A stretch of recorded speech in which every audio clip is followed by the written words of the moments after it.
السلام عليكم، أنا محمد مصطفى مستشار عقاري في دبي. وفي الفيديو ده بكلمك عن أأمن استثمار عقاري في دبي في ميزانية تحت المليون درهم. يعني تستثمر في استوديو أو في غرفة وصالة. بس أنا بتكلم الناس اللي هي مش بتفكر في المستقبل قوي، يعني يقول لك والله أنا مش بدور على حاجة استلمها كمان 3 سنين وتكون المنطقة بتنمو، فأنا منتظر المنطقة تنمو والمدارس تدخل والمستشفيات تيجي والطرق تتمهد ورؤية الدولة ورؤية المستقبل. ده الانفستور اللي هو بيدور على الفرصة، ده المستثمر اللي بيدور على نمو راس مال على الزمن بتاع الاستثمار، اللي هو من بداية تحت الإنشاء، من بداية ما المطور بيبدأ الإنشاءات لحد الاستلام وبعد الاستلام كمان. ده مستثمر اللي هو بيدور على اللونج تيرم مع الكابيتال ابريشيشن. لكن انا النهارده جاي اكلمك على العاملين اللي انت بتدور عليهم. اول عامل انك انت بتستثمر في منطقه امنه. يعني ايه امنه؟ يعني منطقه اوريدي موجوده، فيها المدارس، فيها المستشفيات، على الطرق الرئيسيه، داخلها خط المترو، الاتوبيسات رايحه جايه فيها، جنبيك كل اللي انت عايزه، السوبر ماركت، مولات تجاريه، محلات تجاريه، المطاعم، كل اللي انت عايزه موجود. وفي نفس الوقت تحقق لك عائد استثماري عالي. ليه تحقق لي عائد استثماري عالي المنطقه دي؟ لان المنطقه اوريدي هي مخدمه بالكامل، فاوريدي هي مفضله بالنسبه للعائلات. اي عائله هتكون محتاجه الكلام ده كله، فبالتالي هم ما عندهمش مانع ان يدفعوا لك ايجار عالي مقابل ان هم رايحين في ريدي كوميونتي عشان يعيشوا فيه. اما الاستثمار الامن الثاني ممكن يبقى فوق ال 2 مليون، طبعا بيبقى فوق عند البحر. لكن احنا النهارده بنتكلم في الفيديو ده عن الحاجه اللي تحت المليون نقدر نستثمر فيها. فانت كمستثمر او انت كواحد، ممكن بالذات ده مهم جدا جدا للناس اللي هتشتري اول مره، فمنطقه زي كده بتكون او الاستثمار زي ده بيكون مناسب جدا ليك. مع العلم برضو ان احنا هنتكلم بالارقام وبالحقائق عن ان الاماكن دي سعرها برضو بيزيد. الاماكن دي مش سعرها اللي هو خلاص ثابت، لا بالعكس. انت لو عرفت ان المنطقه دي اولا مش واخده حقها في السوق، تاني حاجه الناس كتير مش بتتكلم عليها، تالت حاجه مميزه بس انا ما اعرفش ناس كتير متجاهلها ليه، عشان كده حبيت اتكلم عليها. رابع حاجه ان هي موقعها استراتيجي جدا جدا لدرجه ان الاسعار بتاعتها مش بس هترتفع، لا هتبوم، هترتفع بطريقه كبيره جدا لانها لازقه على طول جنب المستقبل. يعني انت النهارده الناس تقول لك تعال استثمر في الجنوب دبي، استثمار جميل وانا بفضله واحب ان استثمر فيه، بس مش لكل الناس. ده اللونج تيرم، لونج تيرم كمان. في ناس تقول لك تعالى على دبي لاند، انا احب دبي لاند وجميله جدا واستثمار قوي جدا جدا، بس انا بكلم الناس بقى اللي عايزه الكريمه، اللي هي ولا منطقه قديمه ولا منطقه جديده ومنطقه مش لسه بعيده ولا قريبه، ده حالا وجنب ده وجنب ده. يعني هوريك دلوقتي ازاي. يعني المنطقه هي اللي قدامنا دي على الخريطه، معرفش الليزر هيبان ولا لا، لو هيبان يبقى تمام.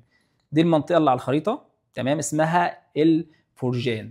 الفرجان، شوف الموقع الاستراتيجي. اول حاجه عشان نفهم بس الموقع بتاع الفرجان، خلينا نبدا كده من دبي. دبي احنا عارفين دبي هي الداون تاون، قلب المدينه بالكامل. واي استثمار جنب الداون تاون انا عارف انه يبقى 100% ممتاز، بس خلينا نتكلم بس بواقعيه اكتر او عن التفاصيل الخاصه بمنطقه الفرجان.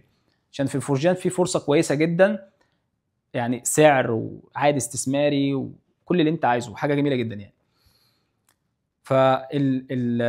نرجع بس الخريطه كده، نعمل زوم اوت بس بسيط تاني عشان تبقى الخريطه كلها باينه قدامنا. لحظه واحده. تمام. طيب حلو. دبي احنا عارفين دبي هي الداون تاون هنا والبيزنس باي. البيزنس باي دي اكبر منطقه تجمع اعمال في دبي. البيزنس باي، الخليج التجاري، اكتر شركات فاتحه مكاتب ليها، المصانع اللي لها هيد كوارتر او هيد اوفيس برضو بيبقى في البيزنس باي. اي تريد، اي تجاره، اي مكاتب، اي شركات موجوده في البيزنس باي. زائد كمان ان انت جنب المنطقه السياحيه اللي هي الداون تاون وبرج خليفه ودبي مول، دي قلب دبي طبعا. تعال نبص على الخط ده، اهم شارع في العقارات واهم شارع في الاستثمار واهم شارع في الامارات كلها، شارع الشيخ زايد. كل ده طبعا رابط 6 امارات مع بعض، اللي هو عندك من اول راس الخيمه لحد ابو ظبي. الفجيره واخده منحنى تاني شويه بس يعتبر برضه هيوصلك على الفجيره. ده شارع الشيخ زايد، ده الشارع الخيل، ده مرتبط بدبي اكتر. بعد كده شارع الشيخ محمد بن زايد. شارع الشيخ زايد طبعا احنا عارفين الشارع الجميل شارع الشيخ زايد بالابراج اللي عليه، بالاستثمارات، بالمطاعم، بالكافيهات، بالفنادق، هو ده قلب دبي النابض. وعليه برضو عشان نعرف طبعا شارع الشيخ ليه اهميه شارع الشيخ زايد في دبي اكتر. انت على شارع الشيخ زايد على طول بتبقى عندك جميع المعالم السياحيه، برج خليفه دبي مول، ابراج دبي، بعد كده بتوصل قدام شويه تطلع على البحر زي ما انت شايف كده، ده الشارع، بعد كده جنبيك خط البحر بالكامل، دي نخله جبل علي، دي نخله بالم جميره. هنا طبعا مجموعه شواطئ احنا من ضمنها لامير، دبي ايلاند، مدينه دبي الملاحيه، جميره، طبعا الجميره اللي هي رقم واحد كخط الساحل في البحر. هو اول ما بدات دبي في البحر كانت بادئه مع خط الساحل، تمام، اللي هو من جميره. لامير جميل جدا جدا في استثمار، بس ده البحر ده هنتكلم عليه طبعا في فيديوهات تانية. عشان كده لو انت مهتم في العقارات او في استثمار عقاري اشترك معانا في القناه، ولو عوزت اي تفاصيل برضو تقدر تتواصل معايا، ولو عوزت اي مساعده بخصوص العقارات تقدر تتواصل معايا. فده خط البحر، ده ليه استثمار تاني، وده ليه فكر تاني، وده ليه ميزانيه تانيه ونظام تاني، بس طبعا هو يعتبر زي ما انت شايف كده ادي دي كلها دبي، فانا بكلمك على البحر هو ده بس. ده ليه قصه تانيه هنتكلم عليها. يعني البحر ده من العناصر القويه جدا جدا، ومن امن استثمارات في دبي برضو استثمار البحر، بس طبعا زي ما قلنا الميزانيه تختلف. نرجع للفرجين. طيب ده شارع الشيخ زايد. هنا بقى تعالى بقى نبص ايه دي، هناخد المنطقه دي كده اهو، المربع ده. انا عندي الفرجان قريبه منين بقى؟ قريبه من الاماكن السياحيه اللي هي الاغلى والاعلى والامن كالاستثمار، تمام، كاستثمار. طيب فانا عندي قريب من دبي مارينا والجي بي ار ودبي نخلة جبل علي، وهنا البلو ووترز طبعا اللي فيها عين دبي ناس كتير عارفاها. فانت قريب من الاماكن دي كلها، فانت قريب من الاماكن السياحيه، يعني انت تقدر، يعني الاماكن دي فيها برضو ناس كتير شغاله، فانت بالتالي هتكون انت اللي بتحل لهم او انت اللي بتوفر لهم السكن. في معلومه مش عشان ما انساهاش بسرعه برضو، تكون من اهم العوامل الرئيسيه في الموضوع، ان الفرجان ذات نفسها السبلاي فيها قليل، عدد الوحدات المطروح فيها قليل، على عكس اماكن تانية كتير بتسمع عن كل شويه طرح طرح طرح الفرجان، كل فين شويه طرح بسيط. فالمطروح في الفرجان قليل جدا، وده عامل كويس، عامل العرض والطلب. الطلب عالي جدا في الفرجان والعرض قليل جدا، فبالتالي هنشوف حتى الايجارات عامله ازاي. يعني في ايجارات في الفرجان الغرفه وصاله داخله في 100,000 درهم في السنه، 90,000 درهم في السنه. الاستوديو اللي هو الصراحه بيبهرني دايما بالعوائد بتاعته، وده برضو كويس جدا للناس اللي بتسال استثمر في استوديو ولا غرفه وصاله ولا غرفتين وصاله.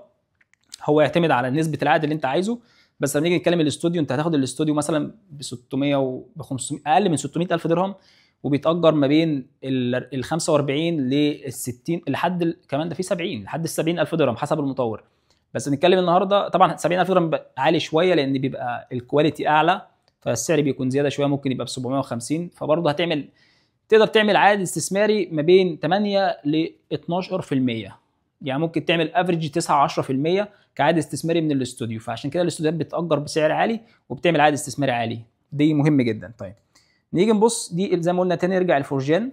جنبيك طبعا اميريتس هيلز، واحده من افخم الكوميونيتيز اللي موجوده في دبي. تاني جنبيك على طول المستقبل تبع دبي نخلة جبل علي. وبص بقى هنا هيكون في ايه، هنا جنبيك المطار، مطار المكتوم، اللي النهارده كل الناس بتبيع جنب المطار على اساس ان المطار هينقل من دبي لدبي الجنوب. المطار اللي هنا اهو دبي، ده دبي انترناشونال ايربورت، كل الايرلاينز اللي هناك وكل الاوبريشنز هتتنقل لدبي الجنوب، بس ده يمكن من 2030 لحد 2035 العمليه دي، عمليه النقل هتنقل، فلسه شويه. بس طبعا عشان كده بنقول عليه لونج تيرم. بس انك كونك انك بتشتري النهارده هنا، تخيل لما المطار ينقل على هنا، الاسعار في كل الاماكن دي هتبقى فيري برايم، اماكن ذات رقم واحد على طلب عالي جدا. فهنا برضو عشان كده بقول لك هنا الناس مش كتير بتتكلم عليها ليه، لان هي هتعمل بوتنشال اكتر، او هتعمل زياده في راس المال اكتر، على سواء حاليا تخيل عقارك بيزيد كل سنه او 15%، يعني انت عند الاستلام تبقى عامل 45 او 50% زياده على راس المال، فتقدر تاجر وتعمل زي ما قلت لك عائد استثماري ساعتها هيوصل لاكتر من 12%. طيب على اللي انت دافعه. فزي ما قلنا اللوكيشن هنا برضو، هنا ده شارع اسمه شارع اليلايس. شارع اليلايس ده رابط ما بين شارع الشيخ محمد بن زايد لحد شارع الشيخ زايد. لسه بقى هنشوف، هننزل زوم ان دلوقتي على الفرجان، عشان الفرجان انا بقول لك لو انت بتفكر في استثمار امن دلوقتي بميزانيه تحت المليون، الفرجان هتكون حل مثالي. طبعا برضو جنبيك مجمع دبي للاستثمار، ودي برضو عامله زي البيزنس باي.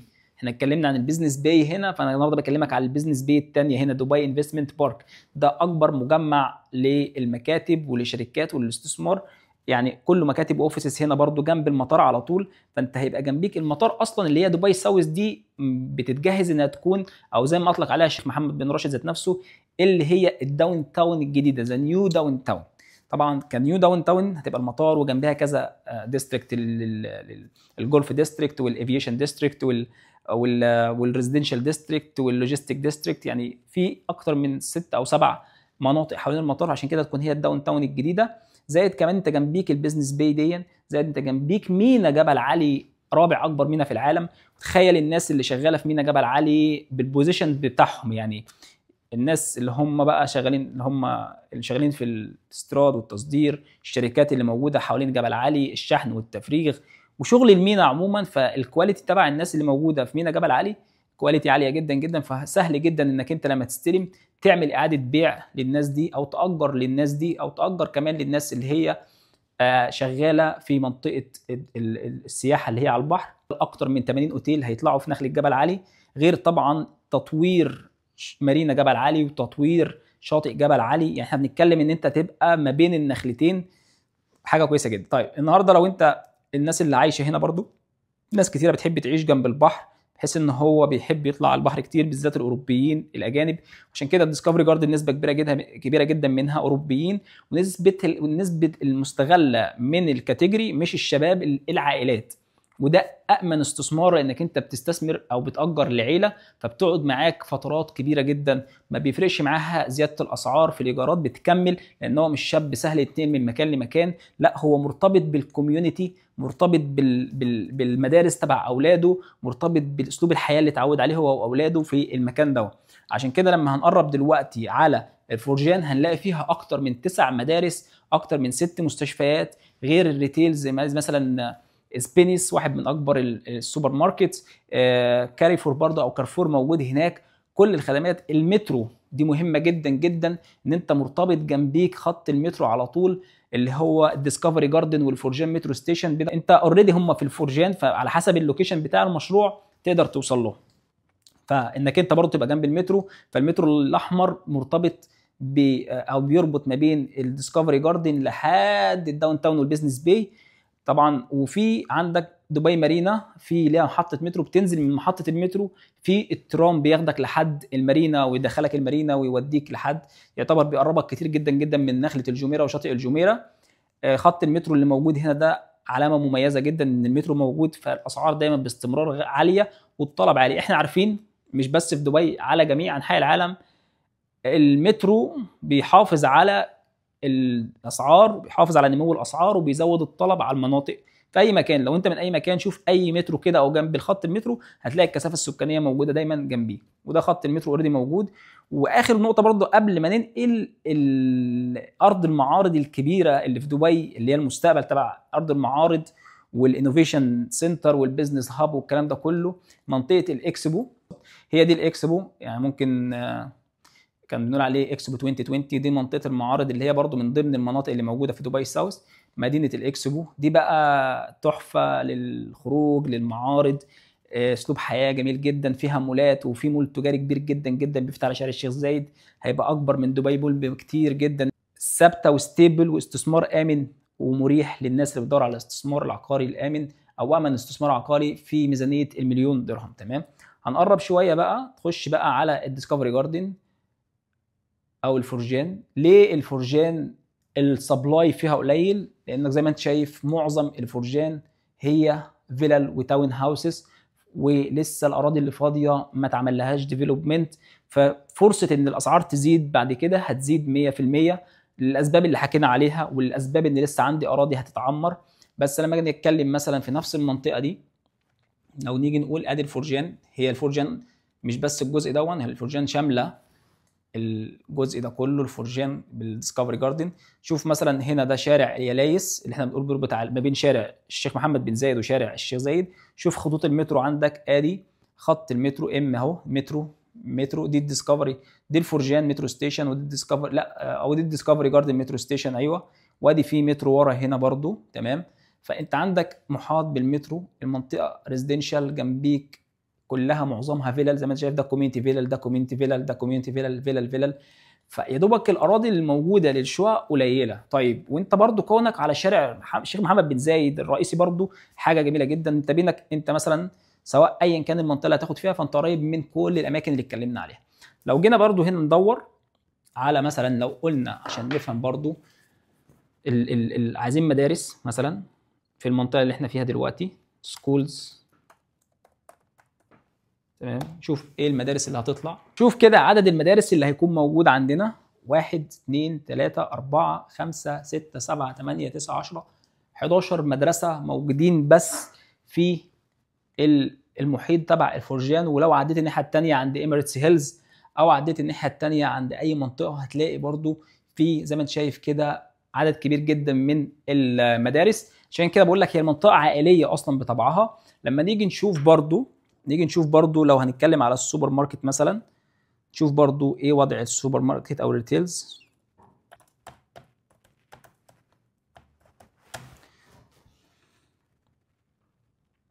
شوف السوبر ماركت اللي جنبينا، ادي كارفور ماركت، سبينيس ماركت، نيو ومارت، نيو دبليو مارت ماركت. في هنا فوق برضو فيفا ماركت، فيفا سوبر ماركت، كارفور. انت حواليك عدد كبير جدا من، وده طبعا بيدل لان هو السبلاي، مفيش كارفور بيفتح في منطقه، او مفيش مولات ومحلات تجاريه وسوبر ماركت كبيره زي سبينس وكارفور بيفتح في منطقه الا اذا كان في طلب عالي جدا، وده بيدل على الكثافه السكانيه برضو اللي موجوده. عشان في فيلل وفي ابارتمنت، فالريدي بيزيد بنسبه 12% في السنه. الاوف بلان بيزيد بنسبه قد ايه؟ برضو 12% سنويا. فبرضو كده الاسعار بتعتبر، نقدر نقول ان الاسعار بتزيد سنويا بنسبه ال 12%. فدي حاجه ممتازه جدا برضو يعني. فكده احنا يعتبر وصلنا لنهايه الحلقه النهارده، ان الاستثمار العقاري او امن استثمار عقاري في دبي تحت رينج المليون درهم كان مشروع منطقه كويسه جدا للفرجان. عندنا فيها عدد محدود جدا من المشاريع زي ما اتفقنا، كويسه جدا للاستثمار، امنه جدا، البوتنشال بتاعها او الزياده بتاعتها في الاسعار هتبقى عاليه جدا. لو انت مهتم في استثمار عقاري او تفاصيل عن المنطقه او عن المشروع او الاستثمارات في عقاريه في دبي، اول حاجه اشترك معنا في القناه عشان دايما هنكون بننزل كل جديد بجديد. ولو عندك استفسار مستعجل او عايز تستثمر في عقارات دبي دلوقتي، تقدر تتواصل معايا في الارقام اللي هتظهر قدامك على الشاشه. انا محمد مصطفى، مستشار عقاري في دبي. شكرا لوقتك، السلام عليكم.